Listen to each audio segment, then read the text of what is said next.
श्रीमा श्री अरविंद दि divine path group को समस्त स्वागत नमस्कार। आज आम 57तम अधिवेशन में पढ़ा दिव्य जीवन ग्रंथर द्वितीय खंड तृतीय अध्याय दि इटर्नल एंड दि इंडिविजुअल बा पारा नंबर 12 पेज 389-90। आम गथरक मध्य किछि पोस्टुलेट्स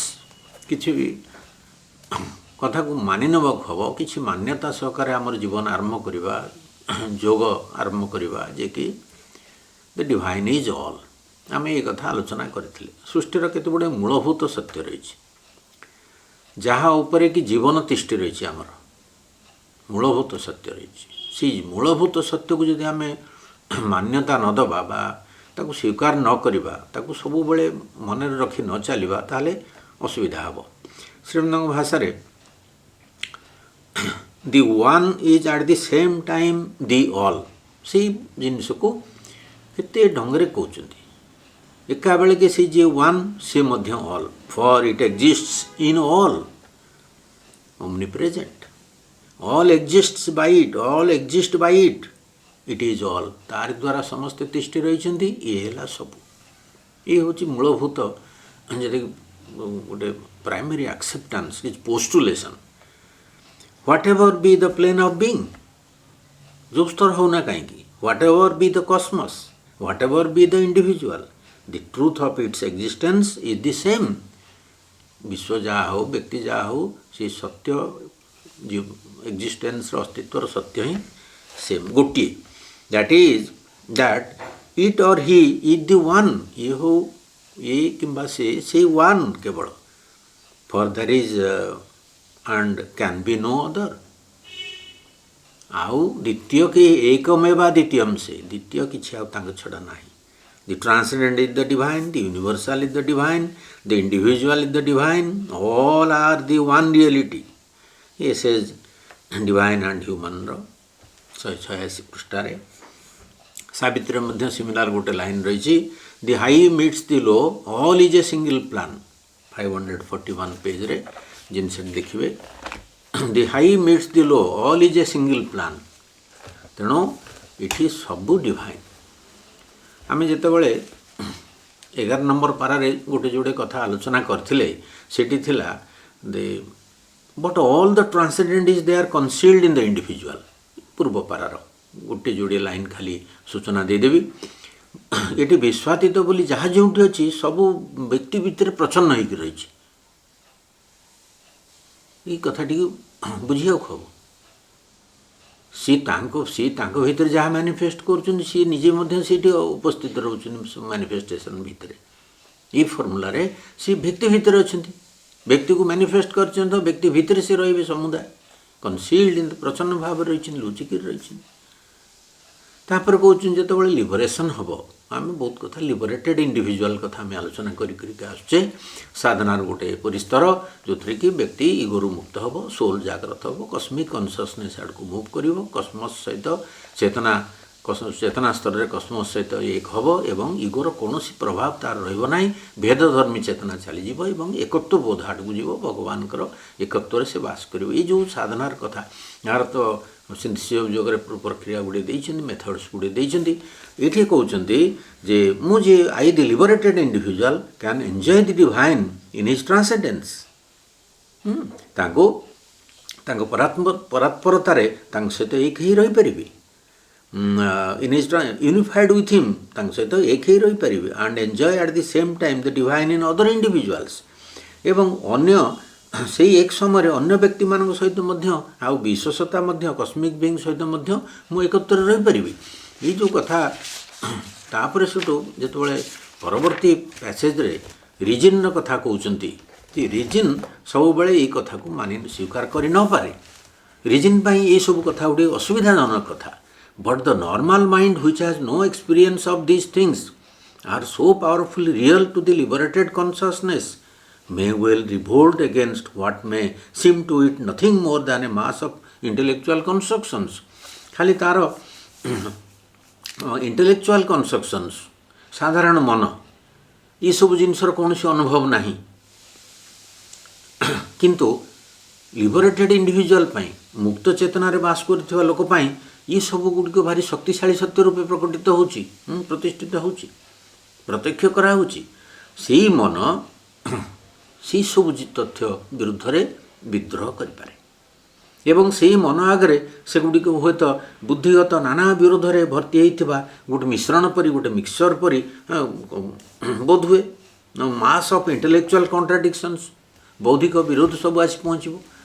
से कहीं स्वीकार करिया जीव भगवान को भितर व्यक्ति भितर भगवान अच्छे जो जो कथा सब आगु पड़ा तेणु इंटेलेक्चुअल स्तर में रिजन स्तर में बौद्धिक स्तर में कौन कौन असुविधा आसो गोटे साधारण मनुष्यर कहीं जेकोसी लोक को यही कथा तो मध्य समस्त प्रযোज्य तेणु गोटे बुद्धिवादी लोक मेटेरियलिस्ट लोक ताको सी कौन कहब ये कथा सब ये कथा केमती स्वीकार कर स्वीकार कर न पारे ते विद्रोह करे कथा उपर इट मे से I know very well what the absolute is it is that in which there are no relations absolute जे कि समुदाय माने परम निर्विशेष से मु बुझुची कौन से रिजन कहब मु बुझुची से कौन एब्सोल्यूट कहले मु बुझुची जमा बुझी नथिबो ए कथा से कहब मु बुझुची सेतरे कोनोसी संबंध रही परिबोनी एब्सोल्यूट भीतर रिलेशन केमति रहइबो जे एब्सोल्यूट ता भीतर संबंधटा केमति स्थापित हबो इज बियॉन्ड रिलेशंस एवं ये पूरापूरी जो निर्विशेष एवं रिलेशन संबंध ये तो पूरापूरी विपरीत एवं दुई भितर कौन से समाधान हो पारिबनी आपेक्षिक भितर there is no relation in the relative there is no here anything absolute आम आगु ये युक्ति को आगु नहीं जावा ये आम रही बेश समय तेणु एब्सोल्यूट भितर कौन से रिलेशन ना कि in the absolute there can be nothing relative कि निर्विशेष भितर in the relative there is no here anything absolute ये दुईटी कथा से मानबनी से कह ता भितर रिलेशन भितर एब्सोल्यूट ना कि एब्सोल्यूट भितर रिलेशन ना एटा बुझा anything which contradicts this fast data of my thought is intellectually false and practically impossible मु देखुची छुँची जानूची सब कथा जो कारबार करुच्ची मु जो साधारण चेतना भितर मु जहाँ देखुची ये भीतर तो से धरा दे पारुनी ये तो मोर जो प्राथमिक धारणा सब रही बौद्धिक दृष्टि आ व्यवहारिक दृष्टि ये तो इम्पॉसिबल भाया असंभव भाया लगुच आउ these other statements also contradict my law of contradictions शास्त्र अनुमोदित केते गुड़े कॉन्ट्राडिक्शंस अच्छी कॉन्ट्राडिक्शन गोटे नियम रही से कॉन्ट्राडिक्शन अर्थ जदि गोटे जिनस आउ गोटे जिनस विरोध करुच्ची से दीटाक स्टेटमेंट एका बेले सत्य हो पारनी यहाँ साधारण भाव में आमर समस्ते यहाँ स्वीकार करें नॉर्मल रिजन कहूँ जदि विरोध दीटा जिनस पाखापाखि थुआची यार स्टेटमेंट तार स्टेटमेंट ये सब बेले ही विरोध हम एकाठी केवे हो पारनी से दीटा परस्पर को विरोध कर दुईटी विपरीत सत्य को सब्यस्त करुवा दुईटी उक्ति कदापि एका बेले के सत्य हो पारे ना से जो अदर स्टेटमेंट बा अन्य विवरण जहाँ जहाँ सब कहला ट्रांसेंडेंट कस्मस एवं विश्व व्यक्ति विषय रे ये सब तो आमर ये साधारण जगतर जो विरोधर नियम रही ताकू से विरोध करुच्ची आम केम स्वीकार करूँ आम विरोध कहले जहाँ बुझुचु से दीटा जिनस केवे तार तत्व बा तार जो उक्ति कदापि एकाठी हो पारनी तापर कहते two opposing and conflicting affirmations cannot be true केमती एका बेले के सत्य हम it is impossible that there should be oneness with God and at relations with him जदि भगवान को सहित व्यक्तिर एकत्व बोध स्थापित है पुणी संबंध किपर स्थापित हम ये तो एक ही गला ये तो मिसीगला इंडिविजुअल और डिवाइन बिकेम वन संबंध कौन आ रहा है तो वन मिसीगला तार डिवाइन सहित such as this of the enjoyment of the divine आ से भगवान को एंजॉय केमती कर भोग केमती कर भगवत चेतनार से किपरि से आनंद को अनुभव कर अलगा हेले सीना जड़े भोग कर रिलेशन संबंध स्थापित हेले सीना जड़े एंजॉय कर in oneness there is no one to enjoy except the one and nothing to be enjoyed except the one तेणु एकत्व बोधरे जी एंजॉयर जी भोक्ता सी केवल रहिबो एवं जहाँ को जमती कि जहाँ जो जिनस को उपभोग कर सी वस्तु केमती रहिबो सी रही पारिबनी गोटे जिनस रहिबो तेणु एकत्व भाव में भगवान को छड़ा आउ कई भोग करें ना केवल से एक को छाड़देले आउ कई भोगर भोग्य वस्तु भी हो पारे ना से तो एक से तो God the individual and the cosmos must be three different actualities. ये भिन्न भिन्न सत्य, भगवान जगत एवं मनुष्य भिन्न भिन्न सत्य हेबे, otherwise there could be no relations between them. तांक भितर नल कौनसी संबंध भी प्रतिष्ठित हो पारिब नाही। तेणु either they are eternally different और they are different in the present time, although they may have originally been one undifferentiated existence and may eventually re-become the undifferentiated existence। it कहउछन शॉर्ट रे कहिदेले समान हुए तो चिरंतन रूपे परस्पर ठारू पृथक ही रहिछन एवं मूलरू अभिन्न ही रही थांतु, भविष्यत रे केबे समान एक ही पारंती, अभिन्न सतारे परिणत हेबे, किंतु वर्तमान से माने अलग अलग होइके रहिछ।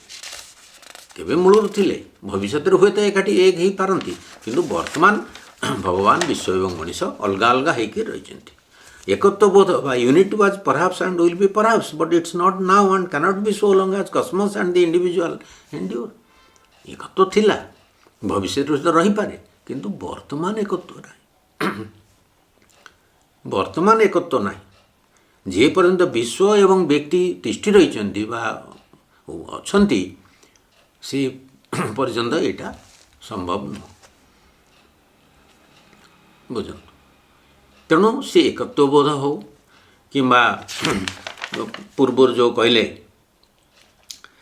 अभिन्नता, दे आर डिफरेंट बोली से जुक्ति करिवो। जे नॉर्मल रीजनल लोक, बुद्धिवादी लोक, से जदि अभिन्न, सी वर्तमान अभिन्न नुहति, तांको भीतर एकत्वबोध वर्तमान मुझे बुझीपारूनी कि केमती एकत्वबोध रहिबो। सब तो अलग अलग अलग अलग हेले सिना एंजॉयमेंट हम बा एक परस्पर भोग करिवे। तापर कहउछन the cosmic being can only know and possess the transcendent unity by ceasing to be cosmic. सी विश्वसत्ता तार केवल विश्व भावटी वर्जन कले जाइकरी विश्वातीत कौन से एकत्व को जानी पारिबो, नले केमती अलग होइकरी केमती एकत्व को जानिमो। लॉजिक गोटे रीजनिंग समस्त मन को कन्विन्स कला भाया ये आर्गुमेंट गुड़िक श्री अरविंद ये उपस्थापित कर। तेणु आम जहाँ बुझु नॉर्मल मनुष्यटी जहाँ बुझी यूनिटी कहले, अभिन्नता कहले, से जहाँ बुझी ये जो परस्पर ट्रांसेंडेंट एवं कॉस्मिक एवं individual eight the same time गोटे एकत्वबोध रे से कथा रीजन मानु ना, से तार जुक्ति देखौछि। The individual can only know and possess the cosmic or transcendent unity by ceasing from all individuality and individualization। Cosmic जेमती व्यक्ति मध्य सेमती, जे व्यक्ति क्षेत्र में मध्य सेया, व्यक्ति केवल सेतिक बेले विश्वगत बा विश्वातीत एकत्व को जानी परिबो जेतेबेले तार व्यक्तित्वटी लोप हो जिवो बा व्यक्ति भावपन्नताटी जेतेबेले तार से परिहार करिवो। आ व्यक्ति हिगिर थिबो एणे ट्रांसेंडेंट बा कॉस्मिक सहित एक हिगिर रहिबो, एटा संभव नुह। तार व्यक्ति भाव को से वर्जन करिवो, ताको परिहार करिवो, से व्यक्तित्व लोप हो जिवो समुदाय, ताल जाइकि से एकत्व कथा बुझिबो भगवान को सहित। और if the unity is one eternal fact then cosmos and individual are non existent, they are illusions. जदि विश्व एकत्व जदि शाश्वत सत्य हुए, आर्गुमेंट एकत्व जदि शाश्वत सत्य हुए, तबे इंडिविजुअल कॉस्मस नाहंती, नॉन एग्जिस्टेंट, ताकर अस्तित्व नाही। सत्य जमती कि शाश्वत उपर गोटे लदी दिखाई, प्रकृत तांकर अस्तित्व नाही। That may well involve A contradiction और एन अनरिकनसाइल्ड परप्लेक्सिटी पैराडॉक्स। से हुए तो that may well involve A contradiction, गोटे विरोधाभासर उत्पन्न हो पारे, आउ एक अनरिकनसाइल्ड पैराडॉक्स, अमीमांसित एक विरोध बा द्वंद्व आसी पारे। ये कथा को जदि आम कहिबा, but I am willing to admit a contradiction in the eternal. ठीक अच्छी जुक्ति बुद्धिवादी लोक कह मु शाश्वत ठारे ये विरोधटी को स्वीकार करने को प्रस्तुत अच्छी, which I am not compelled to think out. किंतु से मु बाध्य नुह, rather than a contradiction here of my primary conceptions which I am compelled to think out logically and to practical ends. मोर जो मूल धारणार जदि कौन विरोध आसी पहुँचे, तेबे न्याय बुद्धिर साहाय्य नहीं तार समाधान करने को बाध्य बोली भावुची, बा व्यवहारिक उद्देश्य साधन निमित्त मु बाध्य। किंतु शाश्वत उपरे जो विरोध आसुची ताकू मु कहीं मानिबी, तांकठे मोर किसी संबंध ना। ये जदि मोर मूल धारणार जदि कौन विरोध आसी पहुँची, यही जगत रे बंचिबा भितर मोर जो जो सब धारणा रही, जहाँ को नहीं मु बंचुची, जहाँ को नहीं मु कारबार होची, ଅନ୍ୟମାନଙ୍କ ସହିତ ସମ୍ବନ୍ଧରେ ବଞ୍ଚି ରହିଛି, ସେହି ସମ୍ବନ୍ଧୀୟ ଯଦି କୌଣସି ବିରୋଧ ଆସି ପହଞ୍ଚେ ମୁଁ ହୁଏତ ତାକୁ ନ୍ୟାୟ ବୁଦ୍ଧିର ସାହାଯ୍ୟ ନେଇ ତା'ର ସମାଧାନ କରିବାକୁ ବାଧ୍ୟ ହେବି, କିମ୍ବା ଯଦି ପ୍ରାକ୍ଟିକାଲ ପଏଣ୍ଟ ଅଫ୍ ଭ୍ୟୁରୁ କିଛି ବିରୋଧ ଆସି ପହଞ୍ଚି ମୁଁ ତାକୁ ମୁଁ ବାଧ୍ୟ ହେଇକରି ବ୍ୟବହାରିକ ଉଦ୍ଦେଶ୍ୟ ସାଧନ ନିମିତ୍ତ ମୁଁ ବାଧ୍ୟ। କିନ୍ତୁ ଶାଶ୍ୱତ ଠେଇଁ କ'ଣ ବିରୋଧ ରହିଲା, ମୋ ସେଥିରୁ କ'ଣ ମିଳିବ? I am on this supposition able either to take as practically real and think and act on it, or to reject it as an unreality and cease to think and act. ଯଦି ଏଇ ମାନ୍ୟତାର ଆଧାର ଉପରେ ସପୋଜିସନ୍ ହେଉଛି ଗୋଟେ ମାନ୍ୟତା, ଏଇ ବିଶ୍ୱଜଗତକୁ ବ୍ୟବହାରିକ ସତ୍ୟ ରୂପେ ମାନି ନେଇ ତାହାରି ମଧ୍ୟରେ ମୋର ଭାବନା ଆଉ କାର୍ଯ୍ୟକୁ କାର୍ଯ୍ୟକାରୀ କରୁଛି, ତାକୁ ଅବାସ୍ତବ ମନେ କଲେ ମୁଁ ତାକୁ ଅସ୍ୱୀକାର କରିପାରେ, ଆଉ ତାକୁ ମୋର ଭାବନା ଏବଂ କାର୍ଯ୍ୟ ମୋ ମଧ୍ୟରୁ ଓହରି ଯାଇପାରେ, ବିରୋଧ ଗୁଡ଼ିକରେ ସମାଧାନ ବାହାର କରିବାକୁ ମୁଁ ବାଧ୍ୟ ନୁହଁ। ତେଣୁ ବିଶ୍ୱଜଗତରେ କସ୍ମିକ୍ କଥା କହୁଛନ୍ତି, take the practically real and think and act and reject it as an unreality. ତେଣୁ ପୁଣି କହୁଛନ୍ତି I am not compelled to reconcile contradictions, ବିରୋଧ ଗୁଡ଼ିକର ସମାଧାନ କରିବାକୁ ମୁଁ ଏଇଠି ନାହିଁ। Not called on to be conscious of and conscious in something beyond myself and world, and yet deal from that basis as God does with a world of contradictions. ଭଗବାନ ଯେମିତି ଏସବୁ ୱାର୍ଲ୍ଡ ଅଫ୍ କଣ୍ଟ୍ରାଡିକ୍ସନରେ ଡିଲ୍ କରୁଛନ୍ତି, ମୁଁ ସେହି ସ୍ତରକୁ ଯାଇକରି ମୁଁ ବାଧ୍ୟ ନୁହଁ ଏସବୁ କଥା ଡିଲ୍ କରିବାକୁ। ମୁଁ ଆର ସମାଧାନ କୌଣସି ପ୍ରକାର ମୋର କୌଣସି ଆଗ୍ରହ ନାହିଁ, ଭଗବାନଙ୍କ ସ୍ତରର କୌଣସି କଣ୍ଟ୍ରାଡିକ୍ସନକୁ ମୁଁ ଏଇଠି ସମାଧାନ କରିବାକୁ। ତେଣୁ ଏଇ ମୋର ଆଉ ଏଇ ଜଗତର ଊର୍ଦ୍ଧ୍ୱରେ ଯଦି କୌଣସି ବିଷୟ ତା ମଧ୍ୟରେ ସଚେତନ ରହିବାକୁ ବାଧ୍ୟ ହେବି, ଭଗବାନଙ୍କ ପରି ସେହି ସ୍ତରରୁ ନାନା ବିରୋଧର ପୂର୍ଣ୍ଣ ହୋଇ ରହିଥିବା ଏ ଜଗତରେ କାର୍ଯ୍ୟ କରୁଥିବି, ଏଇଟା ସମ୍ଭବ ନୁହଁ। ମୁଁ ଜଣେ ବ୍ୟକ୍ତି ହୋଇ ରହିଥିବା ପର୍ଯ୍ୟନ୍ତ ଭଗବାନଙ୍କ ଭଳି ହେବାକୁ ଚେଷ୍ଟା କରିବା, ଭଗବାନଙ୍କ ଭଳି ହେବାକୁ ଚେଷ୍ଟା କରିବା, the attempt to be as God while I am still an individual or to be three things at a time seems to me involve a logical confusion and a practical impossibility. ଏହି ଜଗତରେ ମୁଁ ବାସ କରୁଛି, ତେଣୁ ବ୍ୟକ୍ତି ବିଶ୍ୱ ଏବଂ ବିଶ୍ୱାତୀତ ଏସବୁ ଏକାବେଳକେ ହେବା ମୋ ପକ୍ଷେ ସମ୍ଭବ ନୁହଁ। ତିନିଟି ହେବାର ଏକାବେଳକେ ପ୍ରୟାସ କରିବା ନ୍ୟାୟ ଦୃଷ୍ଟିରୁ ମୋତେ ଭାରି ଗୋଳମାଳିଆ ଲାଗୁଛି ଏବଂ ବ୍ୟବହାରିକ ଦୃଷ୍ଟିରୁ ସମ୍ପୂର୍ଣ୍ଣ ଅସମ୍ଭବ ବୋଲି ମନେ ହେଉଛି। ତେଣୁ ବ୍ୟକ୍ତି ବିଶ୍ୱ ଏବଂ ବିଶ୍ୱାତୀତ ଗୋଟିଏ କଥା ଯେ ତାକୁ ମୋ ସାଧାରଣ ଜୀବନରେ ମାନି ନେବା ଏବଂ ଭଗବାନଙ୍କ ପରି ଏ କଣ୍ଟ୍ରାଡିକ୍ସନରେ ପୁରି ରହିଥିବା ଏ ଜଗତରେ ମୁଁ ସେହି ଅନୁସାରେ ବିଚାର କରିବି, କାର୍ଯ୍ୟ କରିବି ଏବଂ ଏ କଣ୍ଟ୍ରାଡିକ୍ସନର ସମାଧାନ କରିବାକୁ ଯିବି, ମୋ ଦ୍ୱାରା ତାହା ହୋଇପାରିବନି, ମୁଁ ଆକୁ ମାନିବାକୁ ପ୍ରସ୍ତୁତ ନୁହଁ। ରିଜିନ୍ର ଏଇ କଥାଟିକି ଶ୍ରୀ ଅରବିନ୍ଦ ଏଠି ଏଷ୍ଟାବ୍ଲିଶ୍ କରିଛନ୍ତି। ସାଧାରଣ ଭାବରେ ବୁଦ୍ଧିବାଦୀ ଲୋକଟିଏ ମନକୁ ତାର ଏଇ କଥା ସବୁ ଆସିବ। ଏ କଥା କହିବାର ତାତ୍ପର୍ଯ୍ୟ ହେଉଛି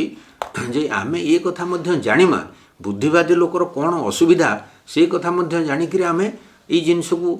ହାତ ବଢ଼େଇବା ବା ଏଇଠି କିଛି ଆଟେମ୍ପ୍ଟ କରିବା, କିଛି ସାଧନ କରିବା ପାଇଁ, କିଛି ସାଧନା କରିବା ପାଇଁ ବା କିଛି ସିଦ୍ଧି ପ୍ରାପ୍ତ କରିବା ପାଇଁ ଆମେ ଅଗ୍ରସର ହେବା, ଏଇ ଲୋକକୁ ମଧ୍ୟ ଆଖି ଆଗରେ ରଖିଲେ। ତ ସମସ୍ତଙ୍କୁ ଧନ୍ୟବାଦ, ନମସ୍କାର।